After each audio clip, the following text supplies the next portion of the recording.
अगदी 6 महिने टिकेल असं करंजीचं सारण आणि केव्हाही तुम्ही करंज्या पटकन तयार करून खाऊ शकतात. अशा पद्धतीचं सारण कसं करायचं, करंज्या कशा तळायच्या आणि पुडाची करंजी तळताना तेलाचं टेम्परेचर कसं असावं आणि खुसखुशीत करंजी बघा, लेयर्स पण किती छान.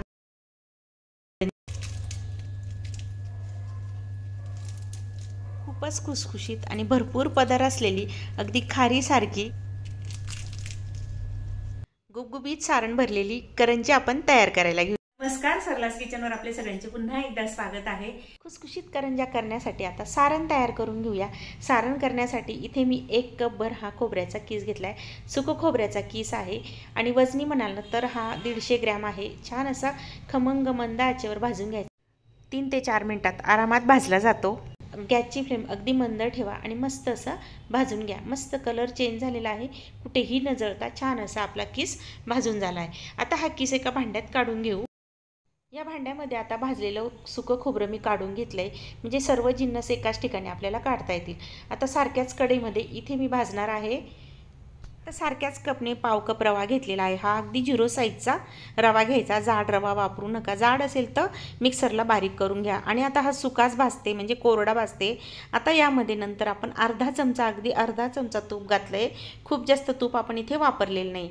बघू शकता मस्त असा भाजून होणार आहे. सुरुवातीला ना आपण थोडासा 2 मिनटं भाजून घ्यायचा असाच बिना तुपाचा आणि नंतर 1 मिनिट तूप टाकून भाजायचा. मस्त असा सुगंध दरवळतोय बघा रवा भाजल्यानंतर. अगदी मंद आचेवर रवा भाजा, म्हणजे रवा कचकच पण लागणार नाही आणि सुगंधित पण होईल आणि चव पण त्याची जशीच तशी राहील. तर चला, आता रवा भाजून झाला आहे तो आता आपण एका म्हणजे त्याच भांड्यामध्ये काढून घेऊया.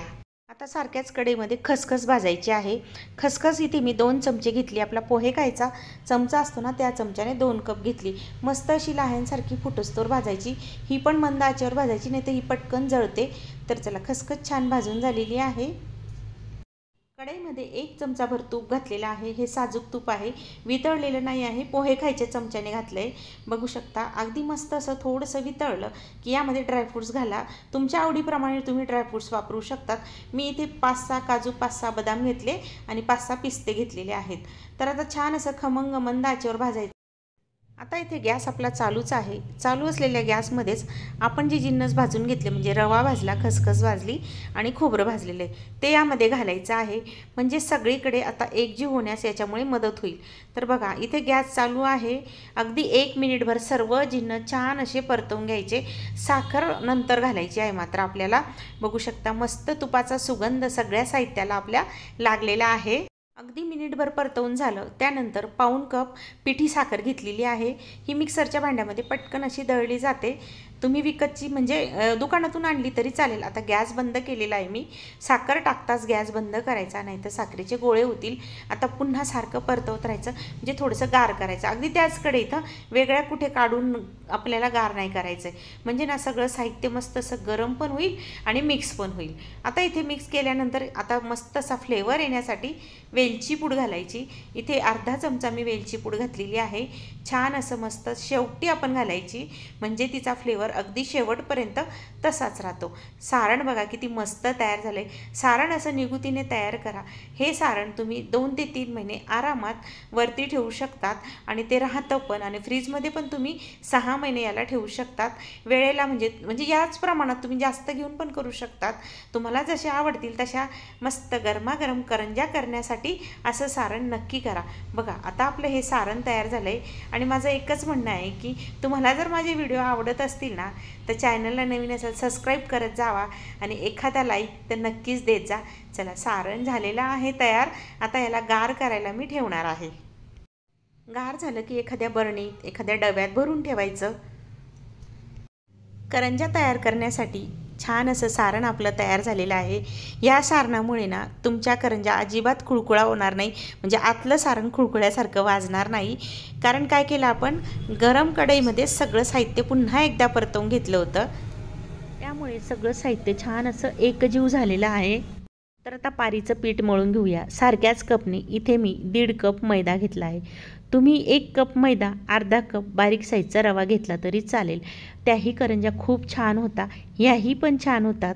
तर बघा आता आपण काय करायचं, थोडंसं मीठ अगदी चिमूटभर मीठ घालायचं, म्हणजे ना गोडाच्या पदार्थाला चव पण छान येते.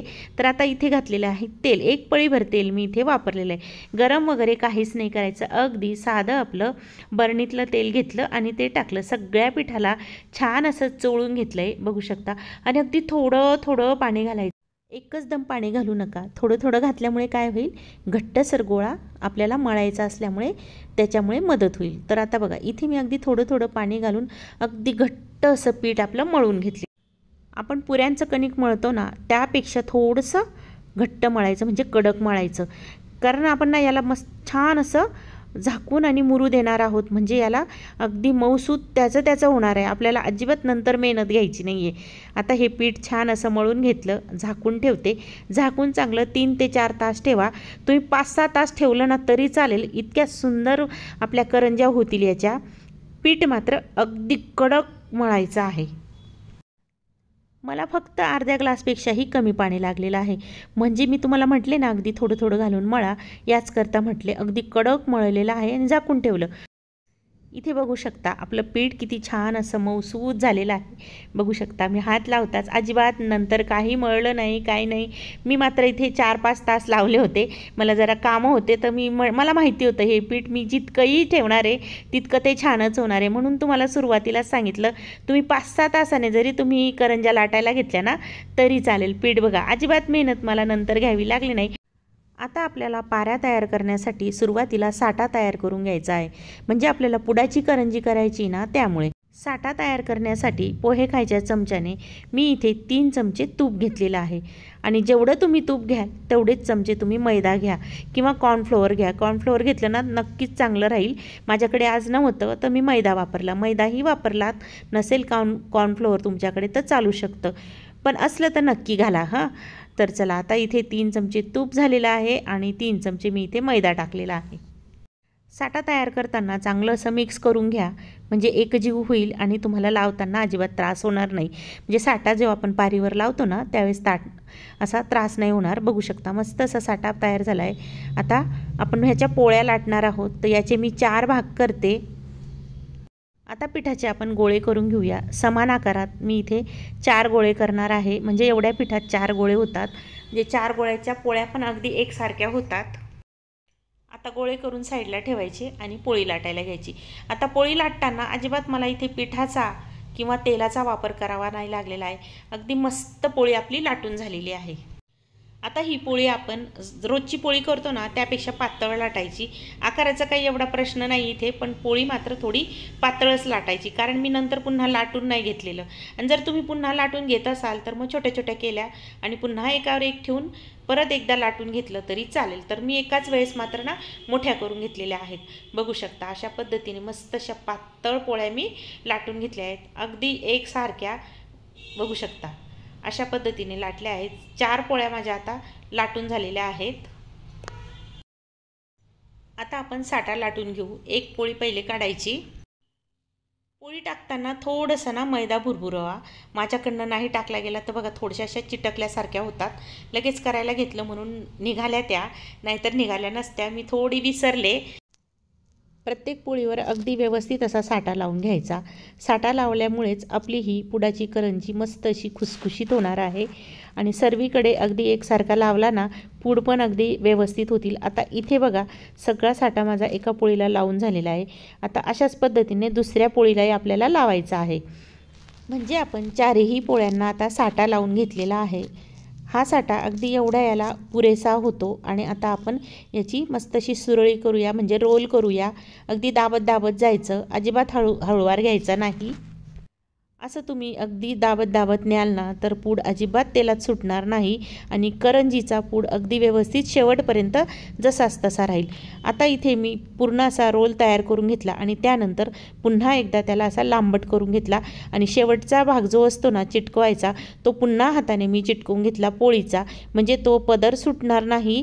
तर आता बघा अशा पद्धतीचे गोळे मी करून घेतले. तुम्ही हव्या त्या आकारात गोळे करू शकतात, छोटे मोठे. मी इथे जरा छोटी साईज ठेवलेली आहे. तर आता याला काय करायचं, आपण एक गोळा तो कसा दाबायचा ते मी तुम्हाला दाखवते.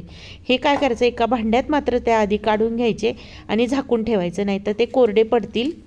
तर आता एक गोळी मी तुम्हाला दाखवते आणि नंतर झाकून ठेवणार आहे. आता काय करायचं, ह्या गोळ्याला फक्त असा बोटाने हळूवार दाब द्यायचा, जास्त जोरात दाबू नका आणि लाटायला घ्यायचं. लाटायला घेताना अशा पद्धतीने लाटलं ना, खारीसारखे पूड मात्र सुटतील. आता इथे आपल्याला तेल किंवा पीठ वगैरे काही लावायची गरज पडत नाही आहे. तुमचं पीठ कसं मळलेलं आहे त्याच्यावर आहे. कारण पीठ आपण कडक मळल्यामुळे बघू शकता अगदी पटकन पारी निघते आहे पोळपाटावरून. आता पारी मस्त अशी लाटून झालेली आहे. तुम्हाला जवळून दाखवते. पूर्ण पारीला अगदी मस्त असे लेयर्स दिसत आहेत. आता दुसरी पण पारी लाटून घेते आणि आपण आता करंजी भरून घेऊया. पाऱ्या छान लाटून झालेल्या आहे. तर आता करंजी तयार करायला घेऊया. तर इथे मी हा साच्याचा वापर केलेला आहे. साच्यामध्ये ही पारी ठेवलेली आहे. यामध्ये सारण भरून घेऊया. तुमच्याकडे फिरकी असेल ना, त्याच्याने पण तुम्ही कट करून घेतली तरी करंजी खूप छान होते. साच्यामध्ये मात्र पटपट होतात आणि व्यवस्थित होतात. तर बघा, आता असं दाबून घेतलं आणि इथे 2 चमचा माझं सारण एका करंजीमध्ये बसलेलं आहे. बघू शकता अगदी मस्त अशी गुबगुबीत अशी करंजी आपली तयार झालेली आहे. अगदी अशाच पद्धतीने सर्व करंज्या तयार करून घेतल्या आणि नंतर याला झाकून मात्र ठेवले. म्हणजे जसे जसे माझी करंजी होत गेली होती ना, तसं तसं मात्र याच्यावर कापड मी टाकून ठेवलेलं होतं. आता तळायला घ्यायचं आहे. कढईमध्ये तेल छान तापलेलं आहे. तेल मी अगदी मिडियम फ्लेमवर तापवून घेतलं होतं. कारण लक्षात असू द्या, मिडियम फ्लेमवर तापवा आणि जेव्हा तुम्ही करंजी तेलात सोडतात ना, तेव्हा अगदी मंद आचेवर गॅस करायचा आणि करंजी तळायला टाकायची. मंद आचेवर ठेवल्यामुळे पूड छान असे सुटतात. तर आता बघा, झाऱ्याने किंवा चमच्याने आपण करंजीवर असं तेल टाकत राहायचं. म्हणजे पूड पण मोकळे होतात आणि करंजी पण छान अशी तळून होते. तर बघू शकता करंजी किती मस्त अशी तळली जात आहे आणि तेलाचं टेम्परेचर मात्र आपण मंद आचेवरच ठेवलेलं आहे अजूनही. जेव्हा आता आपल्याला वाटतं की तेलाचं टेम्परेचर बऱ्यापैकी कमी झालं आहे, तेव्हाच त्याचं थोडंसं वाढवायचं. पण मला तर वाटतं काही गरज पडत नाही. मंद आचेवरच ह्या पुडाच्या करंज्या कधी पण तळायच्या, खूप मस्त होतात. खुसखुशीत होण्यासाठी नेहमी मंद आचेवरच तळा. तर बघा, अगदी मस्त पूड बघा कशी सुटता आहेत करंजीचे. एक एक पूड मोकळा होतो आहे अगदी खारीसारखा. अशा पद्धतीने ह्या करंज्या तळायच्या. कारण ना आपण याच्यावर मस्त असं तेल सोडतो आहोत ना, तसं जसं तेल सोडतो तसं तसं आपली ही करंजी मोकळी होत जाते. म्हणजे पूड मोकळा होत जातो आणि तुम्ही तेलातही किंवा तुपातही तळू शकतात. तर बघू शकता किती मस्त करंजीचा पूड सुटलेला आहे. तुम्हाला एक एक अजून दाखवते जवळून. पुडाची करंजी तळताना अजिबात घाई करू नका. अगदी मंद आचेवर बघू शकता मस्त सोनेरी रंगावर लेयर्स बघा कशा छान दिसत आहेत. पूड पण दिसत आहेत. अशा मी तळून घेतलेल्या आहेत. आता ही एक बॅच माझी तळून झालेली आहे. अगदी सारख्याच पद्धतीने सर्व करंज्या मी तळून घेणार आहे. बघू शकता भरपूर लेयर्स आणि पदर्स असलेल्या आपल्या ह्या करंज्या तयार झालेल्या आहेत. म्हणजे पुडाची करंजी मस्त अशी तयार झालेली आहे. कलर पण बघा किती मस्त आहे. आणि अशा पद्धतीच्या करंज्या तुम्ही नक्की करा. तुमच्या कशा झाल्या कमेंट नक्की करा. आणि सर्व साहित्य आणि जिन्नस अगदी एकसारखं वापरा. उरलेलं जे माझं आहे ना सारण, त्याच्या मी गरमागरम करणार आहे नंतर. आता ह्या एवढ्या केल्या आहेत म्हणजे पूजेपुरत्या बरोबर होतात. आणि नंतर मग कसं गरम गरम केल्या ना खायलाही मजा येते. आणि पूड बघा, अगदी पूड बघूनच सगळे म्हणतात खावे. आता मी तुम्हाला तोडून दाखवते करंजी. खूपच खुसखुशीत आणि भरपूर पदर असलेली अगदी खारीसारखी मस्त अशी करंजी आपली तयार झाली आहे. तर बघा, आता आपण अजून एक करंजी तोडून बघूया. मस्त अशी खुसखुशीत, म्हणजे सगळ्याच करंज्या माझ्या खुसखुशीत झाल्या आहेत.